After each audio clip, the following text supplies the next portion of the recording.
आशा करता हूं आप सब बहुत अच्छे होंगे। मेरा नाम है सिद्धांत अग्निहोत्री, स्टडी ग्लोस पे आपका बहुत बहुत स्वागत है। तो भैया, ईरान की न्यूक्लियर फैसिलिटी को क्या उड़ा देगा इजराइल, इस पे हम बात करेंगे। अभी मैंने लेक्चर लिया था, इजराइल ईरान बहुत हो रहा है भाई। तो कल मैंने बहुत अच्छा लेक्चर लिया था, मैंने आपको पूरा इतिहास बताया था कि आखिरकार इजराइल ईरान का इतिहास क्या है, क्यों ईरान जो है वो अमेरिका इजराइल से नफरत करता है और क्यों अमेरिका इजराइल को ईरान चाहिए। तो वो मैंने बहुत अच्छा लेक्चर लिया था, मैं डिस्क्रिप्शन कमेंट बॉक्स में लिंक दे दूंगा, आप उसको देखिएगा। क्राइम अफेयर्स में भाई मैं लगातार लेक्चर्स ला रहा हूं, उसको आप सब्सक्राइब करो, सब्सक्राइब नहीं कर रहे हो। आज मैं बताऊंगा कि किस तरीके से एक जो लड़का है उसने अपनी माँ को खा गया, वो उसके अंग काट के माँ को खा गया। तो वो सारी चीजें हम डिस्कस करेंगे क्राइम अफेयर्स पे, उसका भी लिंक दिया। और हमारे ऐप को आप डाउनलोड करें, वेबसाइट विजिट करें, क्योंकि कोर्सेज में इस समय 30% सेल चल रही है सारे कोर्सेज में। तो गांधीगिरी कूपन कोड यूज करें, आज लास्ट डे है, सेल खत्म, 2 दिन की सेल चलाते हैं यार। अब देखिए क्या है कि यहां पे अगर हम बात करते हैं इजराइल की, ईरान की, तो ईरान क्या यहां पे न्यूक्लियर फैसिलिटी को उड़ा देगा, ये देखने वाली बात होगी कि देखिए ईरान ने तो रिटेलिएट कर दिया है। ईरान ने तीसरी बार है ये। पहली बार तो जब अप्रैल में सीरिया में ईरान की एम्बेसी उड़ाई थी, तब ईरान ने ड्रोन्स और मिसाइल मारे थे, लिमिटेड एस्केलेशन था। उसके बाद दोस्तों अभी कुछ ही दिन पहले भैया जब इस्माइल हनैया को घर में घुस के मारा था मोसाद ने, तो ईरान ने बोला हमला तो करेंगे लेकिन छोड़ देते हैं ये यार। अमेरिका ने बोला था हमला करेगा ईरान, बस कर देगा, लेकिन कुछ हुआ नहीं था और अभी ये हमला हुआ है फाइनली। ईरान ने, हालांकि इस बार इजराइल ने ईरान को कुछ नहीं किया था, बट ईरान ने हिजबुल्लाह को बनाया। भाई हिजबुल्लाह को मारोगे तो ईरान मारेगा ही मारेगा। अब बड़ी बात यह है कि इजराइल कैसे रिटेलिएट करता है। इजराइल ने प्रतिज्ञा तो बहुत बड़ी बड़ी ली कि ईरान को खत्म कर देंगे, हम ईरान को छोड़ेंगे नहीं, हमारा इलाका तुम्हारा इलाका, हमारा इलाका होगा, हमारा वक्त होगा। लेकिन क्या ये इतना आसान होगा, ये देखना पड़ेगा। अब देखिए आपको बता दो, इससे पहले अमेरिका ने कासिम सुलेमानी को मारा था, ठीक है ना, 2019 में। उस समय बहुत ज्यादा बवाल हुआ था। हनैया को मारा, अब्बास को मारा, तो ऐसा तो है नहीं ईरान ने इन सब का बदला लिया है। लेकिन बदला कैसा, ईरान इजराइल को इतना सी भी खरोच नहीं पहुंची, कोई भी नहीं मरा है, ठीक है। और अच्छी बात है, कोई कैजुअलिटी नहीं हुई है, उसका डिफेंस सिस्टम बहुत तगड़ा है। लेकिन ईरान ने यह दिखा दिया कि भैया हम हमला करेंगे। तो आप ये मत सोचिए कि हिजबुल्लाह और हमास अकेले हैं, हमको जरूरत होगी तो हम हमला करेंगे। और ईरान ने भी यही बोला था कि देखिए बदला तो हम भी लेंगे गुरु, सिर्फ तुम ही बदला नहीं ले सकते, हम भी लेंगे। तो ईरान और इजराइल इस समय आप ये मान के चलिए कि सीधा वॉर में है। लेकिन क्या सीधा वॉर होगा? अभी वॉर नहीं है, ये कॉन्फ्लिक्ट है छोटा मोटा। हालांकि छोटा मोटा बड़ा हो गया है आजकल। वॉर क्या, वैसे तो युद्ध ही एक तरीके से चल रहा है, लेकिन वॉर तब होता है जब आर्मी इन्वॉल्व हो जाती है। तो ना ईरान की प्रॉपर आर्मी इन्वॉल्व है, ना ही इजराइल की आर्मी इन्वॉल्व है। ईरान कहता है कि देखिए आप एंटी इजराइल आर्म्ड ग्रुप, हमने कुछ नहीं बनाया, ना हम हिजबुल्लाह को सपोर्ट करना, हुतीस को सपोर्ट करते, खुद खड़े हुए हैं। लेकिन सबको पता है कि किसने किसको नहीं बनाया। पीएम नेतन्याहू को ईरान को बोलते हैं कि सबसे बड़ा दुश्मन ये है, सबसे बड़ा दुश्मन ये है। पैलेस्तीन तो हमारे लिए दुश्मनी नहीं है, लेकिन सबसे बड़ा जो ईरान है, जो प्रॉब्लम क्रिएट कर रहा है वो है। उसके बाद यहां पे ईरान लगातार आगे भी बढ़ रहा है भाई, उसका न्यूक्लियर प्रोग्राम जो है वो पूरा हो गया। और सबसे सिरदर्दी की बात यह कि ये न्यूक्लियर प्रोग्राम पूरा नहीं होना चाहिए ससुरा। ये 90%, 60 to 70% ईरान का न्यूक्लियर प्रोग्राम पूरा हो चुका है। यूरेनियम एनरिचमेंट जो है वो ईरान कर चुका है। रशिया और चाइना मदद कर रहे हैं, और अगर इजराइल डायरेक्ट ईरान को अटैक करेगा तो रशिया चाइना भी कूद सकते हैं युद्ध में, ठीक है ना। तो स्टेक्स काफी ज्यादा हाई हो जाएंगे। वैसे ही रशिया यूक्रेन से युद्ध लड़ रहा है, तो ये चीज है। तो अब बड़ी बात यह है कि यहां पे क्या ईरान और इजराइल कभी ऐसा होगा कि साथ में आएंगे? जवाब है नहीं, एक ही बचेगा। लेकिन अभी तो साथ में जी रहे ना भाई। ईरान इजराइल दुश्मनी है ना, मोहल्ले में दुश्मनी होती है दो लोगों से। लेकिन भाई तुम भी ग्रो करो, हम भी ग्रो करें, ना हम तुम्हारे में हस्तक्षेप करेंगे, ना हमारे में हस्तक्षेप करो। लेकिन क्या होगा कि जबरदस्ती अगर किसी को कुछ करना है, जबरदस्ती बोला कि नहीं ऐसा तो नहीं होगा, तुम ही या तो तुम रहोगे या हम रहेंगे। ईरान, देखिए ईरान कहता है, ईरान की टेक्निकलिटी अगर आप देखो तो इतना बड़ा नहीं है कि वो इजराइल को हरा दे, और अमेरिका के तो बहुत पीछे। ईरान को पता है वो कन्वेंशनल वॉर नहीं हरा सकता, ठीक है। ईरान हारेगा, नुकसान होगा इजराइल का, बट ईरान इसको नहीं जीत सकता। तो इनडायरेक्ट वॉर है, उसने अपने प्रॉक्सीज को खड़ा किया है। मेन ईरान का दुश्मन अमेरिका है, और अमेरिका इजराइल से बोलता है कि तुम ईरान को मारो। भाई 1979 से पहले आप कजार डायनेस्टी जो है वो 1789 से लेकर 1925 तक रही। तो इस समय कजार डायनेस्टी को पूरा कौन कंट्रोल करता था? यूके और रशिया, है ना, ये पूरा कंट्रोल करते थे। सारा बिजनेस, तेल 1908 में मिला, 1908 में भी तेल का खाली ईरान को 15% देते थे, बाकी सब ब्रिटिश रखता था। लोग कहते थे, लोग वहां के धर्म गुरुओं की बात सुनते थे, उलेमास की बात सुनते थे, लोग वहां के धर्मगुरु की बात सुनते थे। लोग ये कहते थे कि हम अपना ही, हम क्यों दूसरों को लगा रहे हैं, हम क्यों दूसरों को लेके आ रहे हैं, हम अपनी ही इकोनॉमी उनको सौंप रहे हैं, अपने लोगों को, अपने बिजनेस को उनको सौंप रहे हैं, तो इसका मतलब क्या है। इसीलिए लोग बार बार उठ खड़े होते थे। अलग अलग लीडर्स आए, ठीक है ना। रेजा खामेनी ने 1896 में राजा को मार दिया था। मोहम्मद मुसादिक आए, ठीक है, बहुत बड़े लीडर भाई, जो प्रधानमंत्री बने, लेकिन CIA ने MI6 ने उनको हटा दिया। और ये जब कजार डायनेस्टी के बाद रेजा पहलवी आए भाई, पहलवी डायनेस्टी का उदय हुआ, तो वो भी अमेरिकन डोमिनेटेड थी पूरी की पूरी। ईरान 1979 से पहले जब आप देखोगे तस्वीरों को, आपको लगेगा अमेरिका है क्या ये। ईरान में बहुत ज्यादा फ्रीडम थी, वो सेक्युलर और मॉडर्न नेता थे। अभी देखिए ईरान, मेन इजराइल का मकसद यही कि ईरान में तख्ता पलट हो जाए। नेतन्याहू ने तो यही वो तो बोला कि वहां के लोगों को सीधा एड्रेस किया है कि भैया तुम अपने बेहतरी के लिए। अच्छा, पहलवी जो है उनके वंशज वो अभी भी है।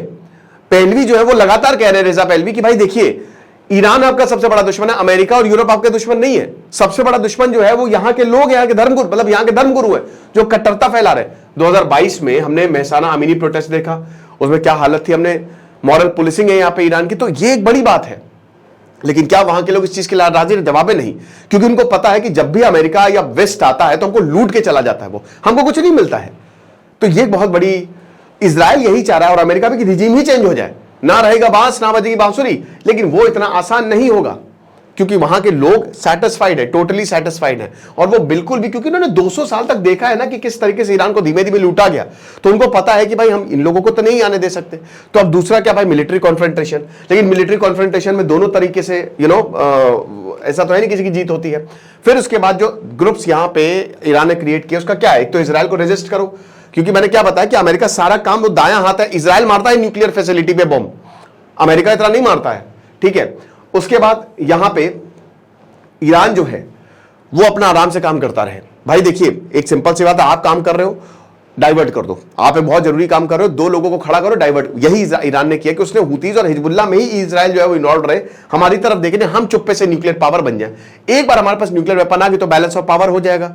फिर तो गए, क्योंकि इस समय ये पूरे रीजन में खाली इजराइल के पास ही न्यूक्लियर वेपन है, तो इसलिए उसका दबदबा है, ठीक है ना। उसके बाद अपना पॉलिटिकल रूल्स, हर किसी का भाई, हर कोई अपनी पॉलिटिकल रोटियां सेक रहा है ना। तो ये चीज है। लेकिन जब 7 अक्टूबर को सब खत्म हो गया भाई, हमास पे जब यहां पे हमास आया, अब मुझे नहीं पता था कि हमास ने ये प्लान बताया कि नहीं भाई, इतने लोगों को मार दिया, निहत्ते लोगों को मार दिया, फिर इजराइल ने भी जो मारा है सिविलियंस को, उसको कौन ही जस्टिफाई कर सकता है। छोटे छोटे बच्चे मर रहे, कोई नहीं जस्टिफाई कर सकता है। तो हमास इजराइल, मतलब वही कह रहे हैं, आतंकी संगठन को मारो आप, लेकिन अगर इजराइल देख के मारता ना तो शायद उसकी वाहवाही होती और शायद हो सकता है रिजीम चेंज तब हो जाती। लेकिन इजराइल बेइंतहा मार रहा है कि हमको जमीन चाहिए, हमको लोगों से लेने ही देना नहीं है। यहां पे वो चीज बैकफायर कर रही है, आप समझ रहे हो। तो अब तेहरान ये कह रहा है कि भाई कहीं ऐसा ना हो कि ईरान को यह भी डर है कि इजराइल हमारी न्यूक्लियर फैसिलिटी उड़ा दे। ईरान ये सब कुछ न्यूक्लियर पावर बनने के लिए कर रहा है, वो इसीलिए उसने वो चुप भी रहा। भाई इस्माइल हनैया को धरती पे मारा, अगर वो न्यूक्लियर पावर होता चुप नहीं रहता, वो इसीलिए चुप रहा क्योंकि एक बार न्यूक्लियर वेपन आपके पास आ गया तो पूरी दुनिया में फिर हाहाकार मच जाती है कि कुछ भी करके इनको रोको, है ना। तो डेटरेंस की पॉलिसीज ने अपनाई है, तीसरी बार जब युद्ध किया। लेकिन यहां पे नेतन्याहू जो है वो ईरान नहीं, ईरान इनफैक्ट नेतन्याहू कह रहे कि वॉर चाहिए, हमको युद्ध चाहिए बस। ईरान कह रहा है, यूनाइटेड नेशन में भी उसने बोला कि भाई अमेरिका से हम रिश्ते अच्छे बनाए। यानी कि ईरान एक तरीके से वो मॉडरेट है, वो चाह रहा है इस समय, अभी स्पेशली जो उनके नए राष्ट्रपति आए हैं, वो चाह रहा है कि हाँ हम यूरोप से, अमेरिका से रिश्ते सही बने, क्योंकि भाई इतने सैंक्शंस लगे हैं, तेल के भंडारा बेचोगे किसको? चाइना आपका तेल खरीद रहा है, ठीक है, मान रहे हैं, लेकिन अगर आप यूरोप और अमेरिका की मार्केट खुल जाती तो सही है। 1979 से पहले अमेरिका बहुत पैसे देता था ईरान को, एड देता था, हथियार सब देता था ईरान को, लेकिन अब वो कुछ सब बंद है। तो सैंक्शंस भाई अगर आप कट गए ना अपने मोहल्ले से तो बड़ा मुश्किल हो जाता है। आप किसी दुकान में जा रहे हो, भैया वो दुकान वाला आपको कुछ दे ही नहीं रहा है, बोले कि नहीं हम नहीं देंगे। बोले अच्छा आप कुछ बेचने जा रहे हो, आप काम करने जा रहे हो, कोई आपकी दुकान पे नहीं आ रहा है, तो कैसे काम चलेगा? आप समझो इस सिचुएशन ऐसी है ईरान के साथ। तो इजराइल जो है, इजराइल ने भैया हसन नसरल्लाह को मार दिया, वहां से फिर दिक्कत शुरू हो गई। देखिए वही मैं बता रहा हूं ना कि ईरान चुप था बिल्कुल। ये एक्सिस ऑफ रेजिस्टेंस जो है वो टूटने लगा, ये वन साइडेड एग्रीमेंट हमको देखने को लगा, क्योंकि हिजबुल्लाह को जब मारा तब यहां पे ईरान जागा। अब ईरान ने हिजबुल्लाह को खड़ा किया है, ईरान अपना काम कर रहा है, हिजबुल्लाह अपना काम कर रहा है, इजराइल को चेक में रख रहा है। लेकिन जैसे ही उसको ईरान को पता चला कि भैया इन पे हमने काफी समय लगाया है, 40-50 सालों से हम इनको ट्रेन कर रहे हैं, हम इनको हथियार दे रहे हैं, तो अगर हिजबुल्लाह को ये मारेंगे तो फिर हमारे लिए, तो इसीलिए ईरान ने ये बताया कि हम तुम्हारे साथ हैं, ठीक है। अब अमेरिका क्या कह रहा है, अमेरिका का कुछ समझ ही नहीं आ रहा है। अमेरिका देखिए, वैसे तो अमेरिका युद्ध को कभी रोकना नहीं चाहेगा, क्योंकि इस पूरी दुनिया में जितनी भी अनस्टेबिलिटी है वो अमेरिका के लिए है। अमेरिका खुद एक बहुत ही स्टेबल देश है, लेकिन पूरी दुनिया में उसने बवाल मचा के रखा है, क्योंकि उसको डोमिनेंस चाहिए, प्रेजेंस चाहिए। कभी कभी होता ना कि चीजों को वैसे ही छोड़ दो, ठीक है ना, हम जितनी भी प्रॉब्लम है, लेकिन कभी कभी हमको किसी के फट्टे में हाथ नहीं डालना चाहिए। लेकिन अमेरिका की आदत नहीं, क्योंकि जब तक वॉर नहीं होगा तब तक इनके पास पैसा कहां से आएगा। तो अब यही है कि अमेरिका एक तरफ तो कह रहा है कि आप सीज फायर करिए, और दूसरी तरफ कह रहा है कि नहीं नहीं, नसरल्लाह को माला बहुत अच्छा किया। तो वही ईरान कह रहे हैं कि भैया कहना क्या चाहते हो, है ना, कि आप किसके साथ हो, किसके खिलाफ, को समझ ही नहीं आ रहा है। जो बाइडेन एक तरफ तो इजराइल की बहुत प्रशंसा कर रहे हैं, ठीक है, और फिर ईरान को ये कह रहे हैं कि भैया अगर तुमने मिसाइल मारी तो बहुत बुरा होगा, तो इजराइल को भी आपको रोकना है। लेकिन इजराइल इसकी सुन ही नहीं रहा है। इजराइल कह रहा है कि भैया हमको, अब देखिए तेल अवीव में क्या हुआ कि कल किलिंग हो गई है, यहां पे कुछ आतंकी जो है उन्होंने मार दिया 8 लोगों को। तो ये क्या हो रहा है, ये भी भाई ऐसा करोगे तो पिटोगे ही। इजराइल करे तो करे क्या, आप ये बताइए। तो दोनों ही तरफ से दिक्कतें बहुत ज्यादा है ना, और बस इसका यही सोल्यूशन है कि सारे के देश जो है वो आए, ठीक है। अब सबसे बड़ी बात यही है कि कहीं इजराइल डायरेक्ट अटैक ना कर दे, ये ईरान को बहुत ज्यादा डर है।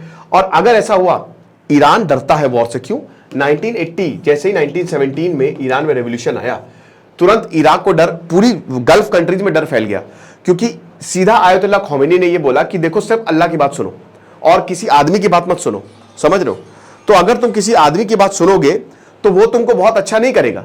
आदमी की बात तुमको नहीं सुननी है, तुमको सुनिए अल्लाह। ये डर फैल गया भाई, लोग डर गए। यहां पे लीडर्स ने बोला भाई ये तो यहां रेवोल्यूशन आया, भाई अफगानिस्तान में भी आ गया, हमारे में रेवोल्यूशन आ जाएगा, कहां जाएंगे हम। तो सद्दाम हुसैन के हाथ पैर भूल गए, वॉर हो गई।